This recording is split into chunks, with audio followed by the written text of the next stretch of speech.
Assalamualaikum warahmatullahi wabarakatuh. Saya Kevin Okatama Janmiko dari Ilmu Komunikasi Universitas Muhammadiyah Yogyakarta, peserta mata kuliah Metode Penelitian Kualitatif tahun 2022. Di video ini saya akan menjelaskan tentang teori analisis naratif, analisis semiotika, dan analisis framing. Yang pertama adalah konsep analisis framing. Frame yang digunakan dalam sebuah pesan dapat dideteksi dan dikaji melalui analisis framing. Dalam penelitian komunikasi, analisis framing telah banyak digunakan oleh para peneliti, terutama untuk mengkaji berita dan jurnalistik terkait peranannya dalam membentuk interpretasi media tentang realitas dan pengaruhnya terhadap khalayak. Teori framing maupun analisis framing adalah pendekatan teoritis yang telah digunakan dan diterapkan dalam studi komunikasi, politik, dan gerakan sosial. Konsep analisis framing dikenalkan pertama kali oleh Erving Goffman tahun 1974 melalui bukunya yang bertajuk Frame Analysis: An Essay on the Organization of Experience. Menurutnya, analisis framing adalah suatu definisi dari situasi yang dibangun dengan prinsip-prinsip organisasi yang mengatur kejadian dan keterlibatan subjektivitas yang kita miliki di dalamnya. Sementara itu, Charlotte Ryan tahun 1991 menggambarkan analisis framing pada sisi penerimaan pesan. Ia menyatakan analisis framing sebagai sebuah instrumen atau alat untuk memesan informasi tentang apa yang dirasakan khalayak terhadap berbagai masalah politik. Misalnya, kita menggunakan analisis framing untuk mendengar dan memahami rasa takut dan rasa sakit dari sebuah kelas, komunitas, atau sebuah bangsa, dan kemudian mengkristalisasi pemahaman mereka tentang sebuah masalah. Dalam perkembangannya, analisis framing tidak hanya diterapkan dalam sosiologi ataupun psikologi, tetapi juga ilmu komunikasi. Analisis framing telah digunakan dalam berbagai penelitian komunikasi massa dan komunikasi politik. Selanjutnya, framing. Terminologi framing memiliki banyak definisi yang berbeda-beda. Hampir tidak ada kesepakatan di antara para ahli untuk mengartikan dan mengkonseptualisasikan apa sebenarnya framing. Namun, satu hal yang disepakati secara umum adalah bahwa framing adalah sebuah teori efek media massa yang menghubungkan bagaimana sebuah pesan disajikan oleh media massa kepada khalayak dan bukan apa yang disajikan kepada khalayak. Sosiologi, psikologi, dan antropologi adalah akar-akar dari terminologi framing. Framing kemudian berkembang menjadi bagian dari studi media dan komunikasi setelah Robert Enman menerbitkan artikelnya yang berjudul Framing as a Fractured Paradigm. Salah satu definisi dari terminologi framing yang paling banyak digunakan adalah definisi yang dirumuskan oleh Robert Enman, yang menjelaskan bahwa framing berita utamanya melibatkan seleksi dan arti penting dalam membuat informasi menjadi lebih diperhatikan oleh khalayak. Lalu Thomas E. Nelson, Rosalie E. Clausen, dan Zoe M. Oxley mendefinisikan framing sebagai proses di mana sumber komunikasi seperti organisasi, berita, mendefinisikan dan membentuk isu-isu politik atau kontroversi publik. Lalu metode dalam analisis framing. Dalam penelitian komunikasi massa, analisis framing dapat diletakkan di antara analisis wacana dan analisis isi, dan pada umumnya mengkombinasikan metode kualitatif dan metode kuantitatif. Bagi sebagian peneliti, analisis framing telah dipandang sebagai metode penelitian kedua dibandingkan dengan studi-studi yang dilakukan melalui agenda setting dan framing. Dalam berbagai aspek, frame berbeda dengan agenda setting dan framing. Sebagian besar penelitian tentang media yang menitikberatkan pada identifikasi frames. Media menggunakan materi analisis berupa pelaporan berita dan terkadang komponen-komponen visual. Untuk keperluan identifikasi frame media, para peneliti komunikasi menggunakan dua metode utama, yaitu metode induktif dan metode deduktif. Metode induktif sebuah pendekatan terbuka terhadap sampel analisis guna mendeteksi kandungan frame. Van Gorp menawarkan rekomendasi menawarkan rekomendasi untuk menyertakan metode induktif ke dalam frames, yang diawali dari ide bahwa dalam teks kita tidak dapat menemukan frame secara eksplisit tetapi hanya berupa kata kunci yang menjadi petunjuk. Deduktif berdasar pada frame yang telah ditetapkan yang kemudian diukur dalam sampel analisis. Metode deduktif dapat juga digunakan pada analisis komparatif. Contoh, penggunaan metode deduktif dalam analisis framing dilakukan oleh Shemetko dan Valkenburg yang mengidentifikasi 5 macam frame berita, yaitu responsibility, conflict, human interest, economic consequences, dan morality. Metode deduktif juga tidak terlepas dari kritik karena ketidakfleksibelannya dalam mengidentifikasi frame baru. Yang terakhir adalah manfaat mempelajari analisis framing.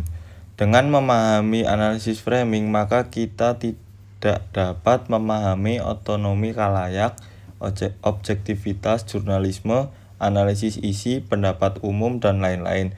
Selain itu, dengan mempelajari analisis framing, kita juga dapat terbantu dalam mengelola konflik dan kegiatan organisasi. Konsep analisis semiotika. Semiotika adalah studi tentang makna keputusan. Ini termasuk studi tentang tanda-tanda dan proses tanda semiosis. Indikasi, penunjukan kesamaan, analogi, metafora, simbolisme, makna, dan komunikasi. Semiotika berkaitan erat dengan bidang linguistik yang untuk sebagian besar mempelajari struktur dan makna bahasa yang lebih spesifik. Namun, hal itu berbeda dengan linguistik. Semiotika juga mempelajari sistem tanda non-linguistik. Semiotika sering dibagi menjadi 3 cabang. Yang pertama, semantik, hubungan antara tanda dan hal-hal yang mereka lihat. Denodata, mereka atau makna. Yang kedua, sintaksis, hubungan antara tanda-tanda dalam struktur formal. Yang terakhir, pragmatik, hubungan antara tanda dan tanda menggunakan agen.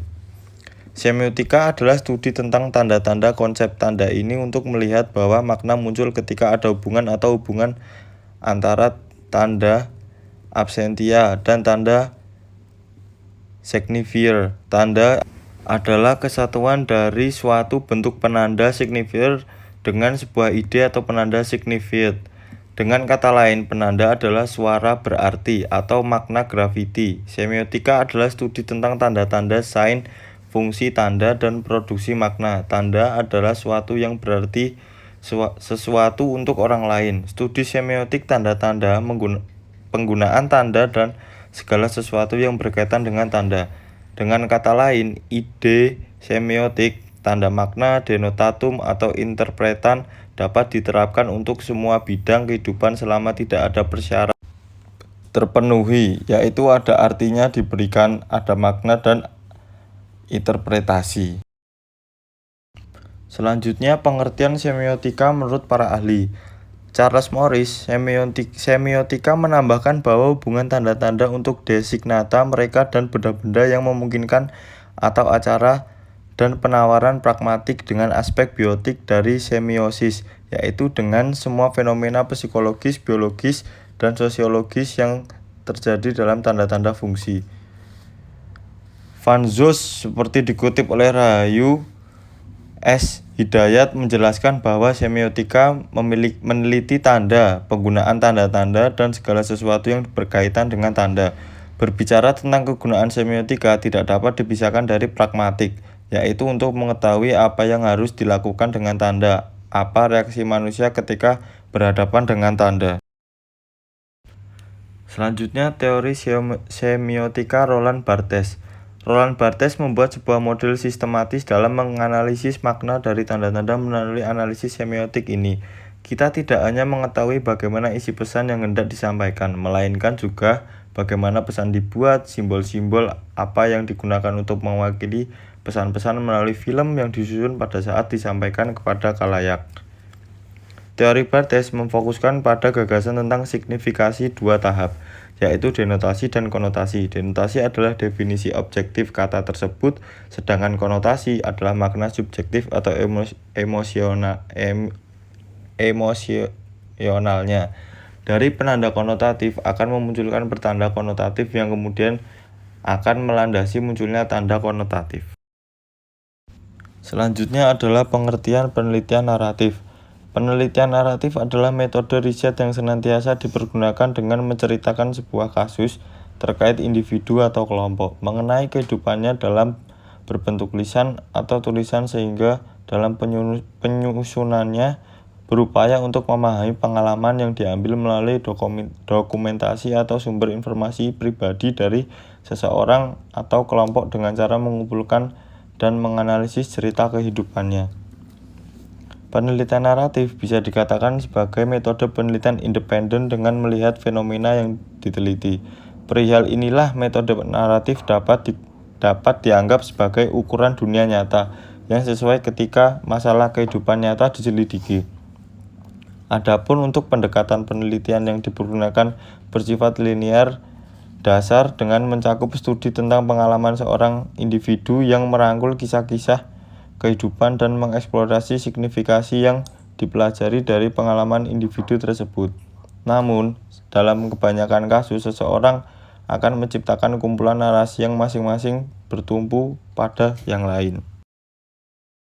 Selanjutnya, pengertian penelitian naratif menurut para ahli. Kleindinin 2007, penelitian naratif adalah laporan penelitian bersifat narasi yang menceritakan urutan serangkaian peristiwa secara terperinci. Pada desain penelitian naratif, peneliti berupaya untuk menggambarkan kehidupan individu, mengumpulkan cerita tentang kehidupan orang-orang, dan menuliskan cerita tentang pengalaman individu. Creswell 2012, penelitian naratif adalah bentuk khas dari penelitian kualitatif, biasanya berfokus pada studi satu orang atau individu tunggal dan bagaimana individu itu memberikan makna terhadap pengalamannya melalui cerita-cerita yang disampaikan. Pengumpulan data dapat dilakukan dengan cara mengumpulkan cerita di mana pelaporan pengalaman individu dan membahas arti pengalaman itu bagi individu. Yang terakhir adalah macam penelitian naratif. Yang pertama ada autobiografi, lalu yang kedua biografi, lalu yang ketiga riwayat hidup, lalu yang keempat cerita pengalaman pribadi, dan sebenarnya masih ada banyak lagi. Ada pula karakteristik utama yang penting dalam penelitian naratif, antara lain 1. Pengalaman individual. Memahami sejarah individu atau pengalaman masa lalu akan membantu menjelaskan dampak pengalaman mereka saat ini dan masa depan. Yang kedua, kronologi pengalaman. Urutan waktu atau kronologi peristiwa membantu pembaca memahami dan mengikuti kisah tertulis dalam laporan penelitian. Yang ketiga, mengumpulkan cerita individual. Cerita dapat memperoleh melalui berbagai cara, termasuk wawancara, pengamatan informal percakapan, jurnal, surat, atau kotak memori. Semua adalah contoh teks lapangan.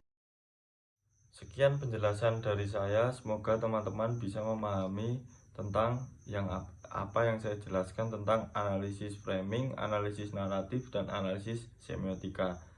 Sekian dari saya, wassalamualaikum warahmatullahi wabarakatuh.